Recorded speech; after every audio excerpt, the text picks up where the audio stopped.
പ്രിയപ്പെട്ട സുഹൃത്തുക്കളെ, ആപ്പിളിൻ്റെ iOS 26 വന്ന ഒരു ചെറിയ മാറ്റം ഞാൻ പറയാം.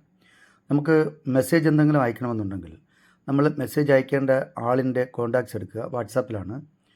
അപ്പം വാട്സാപ്പിൽ നമുക്ക് സാധാരണ നമ്മൾ ഇതിനകത്ത് കിടക്കുന്ന, അതായത് മൊബൈലിനകത്തുള്ള കാര്യങ്ങളാണ് നമ്മൾ സെൻഡ് ചെയ്യുന്നത്. പിക്ചർ ആയിരുന്നാലും വീഡിയോ ആയിരുന്നാലും എന്തായാലും. പക്ഷേ നമുക്ക് ഇനി മുതൽ നമുക്ക് AI ജനറേറ്റ് ചെയ്യുന്ന പിക്ചർ നമുക്ക് സെൻഡ് ചെയ്യാൻ പറ്റും. അത് വാട്സാപ്പിൽ നിന്നുകൊണ്ട് തന്നെ. അതാണ് ഇതിൻ്റെ ഒരു ഹൈലൈറ്റ്. നമുക്ക് ഈ പ്ലസ് എന്ന് പറയുന്നൊരു ബട്ടണുണ്ട്. ഈ ബട്ടൺ പ്രസ് ചെയ്യുക. അപ്പോൾ വരുന്ന ഇത്രയും ഓപ്ഷനിൽ നിന്ന് AI ഇമേജ് എന്ന് പറയുന്ന ഒരു ഭാഗം വരുന്നുണ്ട്. അപ്പോൾ അത് ടാപ്പ് ചെയ്യുക. അപ്പോൾ ഇതിനകത്ത് ആൾറെഡി സിസ്റ്റം തന്നെ ജനറേറ്റ് ചെയ്ത് വെച്ചിരിക്കുന്ന കുറേ AI ഇമേജുകളുണ്ട്. ആ ഇമേജ് വേണ്ട, നമുക്ക് വേറെ വേണം എന്നുണ്ടെങ്കിൽ, ഇപ്പം നമുക്ക് ഒരു ബർത്ത്ഡേ വിഷസ് ആണെങ്കിൽ നമുക്ക് ബർത്ത്ഡേ വിഷസ് നമുക്ക് AI ജനറേറ്റ് ചെയ്ത് അന്നേരം തന്നെ നമുക്ക് അയക്കാൻ കഴിയും. ഇപ്പം നമ്മളിതിൽ കമാൻഡ് കൊടുക്കുക, ബർത്ത്ഡേ വിഷസ് എന്ന് പറഞ്ഞ് കൊടുക്കുക. എന്നിട്ട് സെൻഡ് കൊടുക്കുക. നമുക്ക് ഒരു 3-4 ഓപ്ഷൻ കാണിച്ചു തരും. നമുക്ക് ഇഷ്ടമുള്ളത് സെലക്ട് ചെയ്യാം. ഉണ്ടോ, ഏത് വേണമെങ്കിലും എടുക്കുക. ഇത് AI ജനറേറ്റ് ചെയ്തതാണ്. ഇത് വേണ്ട, വീണ്ടും നമുക്ക് വേറെ രീതിയിലുള്ളത് വേണമെന്നുണ്ടെങ്കിൽ നമ്മൾ ഇവിടെ അടിച്ചു കൊടുക്കുക.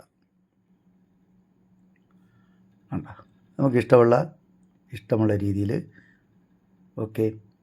അതുപോലെ നമുക്ക് ഒരു വേറെ ഫ്ലവേഴ്സ് എന്തെങ്കിലും വേണമെന്നുണ്ടെങ്കിൽ റോസ് ഫ്ലവേഴ്സ് നമുക്കിങ്ങനൊരു കമൻറ്റ് കൊടുത്തു കഴിഞ്ഞാൽ AI തന്നെ ഒരു 3-4 എണ്ണം ജനറേറ്റ് ചെയ്ത് തരും. ഇഷ്ടമുള്ളത് നമുക്ക് സെലക്ട് ചെയ്യാം. AI ജനറേറ്റ് ചെയ്തതാണ്, കണ്ടോ. നമുക്ക് ഇഷ്ടമുള്ള സെലക്ട് ചെയ്ത് വേണ്ടെന്നുണ്ടെങ്കിൽ വീണ്ടും നമുക്ക് അടിക്കാം. അപ്പോൾ ഇത് ആപ്പിളിൽ വന്നിട്ടുള്ള നല്ലൊരു ഫീച്ചറാണ്. അതുപോലെ നമ്മളിത് ഈ റോസ് ഫ്ലവർ ജനറേറ്റ് ചെയ്ത് കഴിഞ്ഞതിന് ശേഷം നമുക്ക് മേക്ക് ചേഞ്ചസ് എന്ന് പറഞ്ഞിട്ട് താഴെ ഒരു ഓപ്ഷനുണ്ട്. ഇത് ടാപ്പ് ചെയ്ത് കഴിഞ്ഞാൽ നമുക്കിത് വേണമെങ്കിൽ അനിമേറ്റ് എന്ന് പറയുന്നൊരു ഓപ്ഷൻ കൂടി വരും. അത് കൊടുത്തു കഴിഞ്ഞാൽ ഇതൊരല്പം കഴിഞ്ഞ് ഇതൊരു അനിമേഷൻ്റെ രൂപത്തിൽ, മൂവ് ചെയ്യുന്ന രൂപത്തിൽ നമുക്ക് കാണിച്ചു തരും. മൂവ് ചെയ്യുന്ന രീതിയിൽ അത് നമുക്ക് ഇത് വേണമെങ്കിൽ നമുക്കിത് സെൻഡ് ചെയ്യാൻ പറ്റും. അത് നമുക്ക് കിട്ടുന്ന ആൾക്ക് ഒരു അനിമേഷൻ പിക്ചറായിട്ട് നമുക്ക് കാണാൻ കഴിയും. ഓക്കെ. അതിപ്പോൾ ജിഫിൻ്റെ രൂപത്തിലാണ് വന്നിരിക്കുന്നത്, കണ്ടോ. ഓക്കെ.